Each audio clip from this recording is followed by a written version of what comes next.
Ayatollah Khamenei তিনিও দেশের মধ্যে একটা ডিক্টেটরশিপ চালু করার চেষ্টা করেছিলেন। আয়াতুল্লাহ খামেনির যে শাসন, সেই শাসনে অনেক ত্রুটি বিচ্যুতি ছিল। যদি খামেনি ডিক্টেটর হয়ে থাকে, তার জনগণ সেটা চেঞ্জ করবে।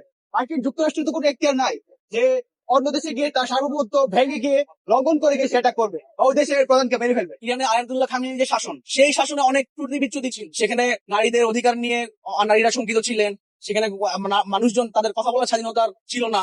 সেগুলো যেমন সত্য, পাশাপাশি এটাও সত্য, ইরান কিন্তু মার্কিন সাম্রাজ্যবাদের বিরুদ্ধে মধ্যপ্রাচ্যে একমাত্র দেশ হিসেবে মাথা উঁচু করে দাঁড়িয়েছিল। ইরানের রেজিমটাও নিজেরা ডিক্টেটর ছিল, এবং তাদেরকে যদি ফেলে দিতেই হয় তাহলে ইউএসএ কোনো মদত দেয়, সেটা তাদের জনগণ যদি ডিসাইড করে তাহলে সেটা তারা করবে।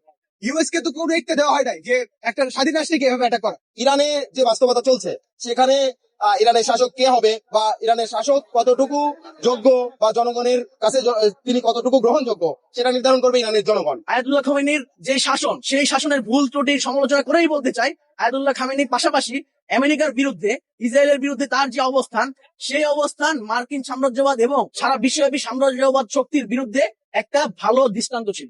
বর্তমানে যে আমেরিকা ইরানে যে হামলা করছে, সেই হামলা আমরা কোনোভাবেই সমর্থন করতে পারি না, বরং আমরা স্পষ্টভাবে আমেরিকা এবং ইসরায়েলের যে হামলা, সেই হামলার বিরোধিতা করি এবং আমেরিকা এবং ইসরায়েলের যে হামলা, সেই হামলার বিরুদ্ধে সারা বিশ্ববাসীকে সচেতন হবার আহ্বান জানাই। আমেরিকা সাম্রাজ্যবাদ সে দেশে দেশে যুদ্ধ বাধায়া মানব সভ্যতাকে ধ্বংসের মুখোমুখি করতে চায়, এবং সেখান থেকে সে অস্ত্র ব্যবসা করতে চায়। তারই লক্ষ্যে এই যে ফিলিস্তিন ইসরায়েলের যুদ্ধ, সেই যুদ্ধ এখনো চলমান।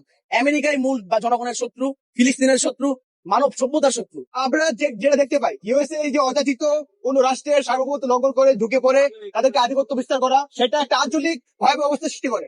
মধ্যপ্রাচ্যে আপনারা যেটা দেখতেছেন যে এটা কিন্তু শুধু ইরানের উপর অ্যাটাক না, মধ্যপ্রাচ্যে ইউএস এবং পশ্চিমারা তাদের আধিপত্য কায়েম করার জন্য এই প্রক্রিয়াগুলো চালু করছে, এই আগ্রাসন গুলা। নেতানিয়াহু তার তো এই গণহত্যার দায়ে অবশ্যই বিচার হবে একদিন না একদিন, কারণ এই মার্কিন সাম্রাজ্যবাদের যে ক্ষমতা, ইসরায়েলের যে ক্ষমতা, সেই ক্ষমতা চিরস্থায়ী হবে না।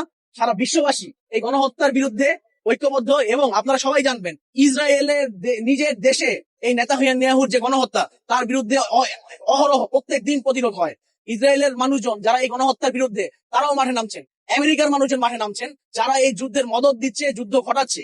সেই দেশে যখন জনগণ এই গণহত্যার বিরুদ্ধে, ফিলিস্তিনের গণহত্যার বিরুদ্ধে, ইরানের গণহত্যার বিরুদ্ধে মাঠে নামতে পেরেছে, অতএব সারা বিশ্ববাসী এই গণহত্যার বিরুদ্ধে, এই যুদ্ধের বিরুদ্ধে একদিন এই নেতানিয়াহু বলেন, ডোনাল্ড ট্রাম্প বলেন, মার্কিন সাম্রাজ্যবাদ বলেন, ইসরায়েলি জাহানবাদ বলেন, এদের পতন অবিসম্ভাবী, এবং সেই দিন এদের মরণোত্তর বিচার হলেও হবে এই বিশ্বের মধ্যে। স্বৈরাচার হয়ে ওঠার পেছনে আসলে মূল কারণটা স্বৈরাচার হয়ে ওঠার মূল কারণ কি? ক্ষমতার লোভ। এখানে সে চায় যে তার যে আইডিওলজি, তার চিন্তা ভাবনা, তার দেশের লোকজন সেটাই পালন করুক। সে দীর্ঘ ক্ষমতা থাকলে তার বিরুদ্ধ দলকে সে বা বিরুদ্ধ মতকে সে দমন করে রাখতে পারে, তার আইডিওলজি সবাই চলবে।